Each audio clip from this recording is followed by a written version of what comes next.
ni mkabila mmoja aliyetota, hana heshima, haheshimu mtu wa matusi. Na juzi pia nikasikia nikibakaji. Jamaa anaitwa Rigathi Gachagua.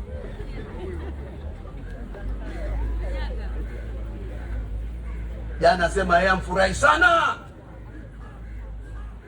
Ruto ankasirika.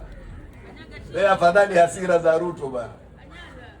Na Ruto hakukasirika, Ruto alikuwa yuambia ukweli. Tunkasirika sisi. Na kuanzia sasa, kama vile hamuna vipimo, sisi pia tutakuwa tuna vipimo. Hauwezi ukaamka kila asubuhi mtu mzima, akili kidogo, wizi mwingi, ukabila mwingi, hamasa nyingi za kitoto, uamke asubuhi urongo, ati wewe pia wagoana mambo ya mashikio na watu kupoteza mwili na hivi. Mimi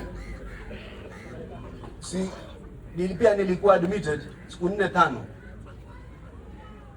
Mara tu niliamka asubuhi nimejiona, lakini mimi sio kama lile jicho gani sikuposti kama inaugua bwana, nione huruma.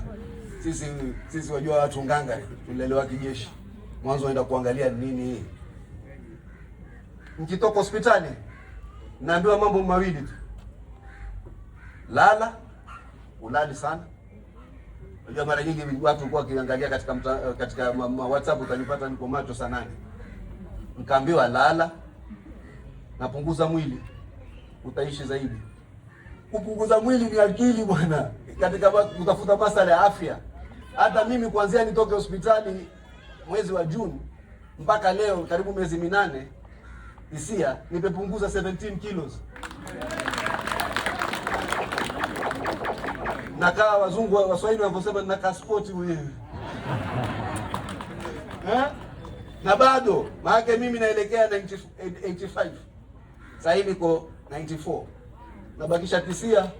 Muone na mimi sasa ninavaa vifulana. Mungu asijalie.